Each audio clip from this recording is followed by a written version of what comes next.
in a way, that's sort of a loaded question because for each niche, it's different, right? So with IM, you expect to be sent to a lander all the time. And when you're sent to one, we know it's a landing page where you're trying to take our email and sell us something later.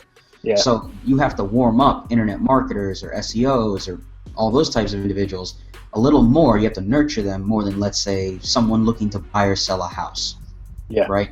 So for someone looking to buy or sell a house or maybe become a lead for a coach or something like that that's outside of the advertising and marketing space, you don't have to always send them the content.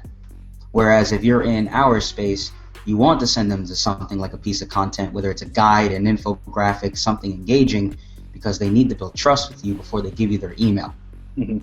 Right? And we'll get more into retargeting in a minute, but you send them to that content, you have a pixel on the page, and you also have a pixel on the following page that you want them to click through to, right? So that way you're sort of pre-qualifying those retargeting pixels and seeing which ones you really want to retarget back to your landing page versus retargeting everyone to your landing page.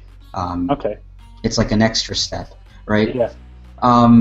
Now I would say with things like real estate or personal development, you send them strictly to a landing page or a squeeze page to get their email. They just want whatever the hell you're giving away. Mm-hmm. They don't necessarily want content. They want whatever comes after. So you can put up just your typical ClickFunnels or lead page or optimized press page, and they're cool with it. They're totally cool with it, as long as it's something they want. So yeah, I mean, it's a mix and match. But in most cases, you can just put up the squeeze and send people to it, and you're fine.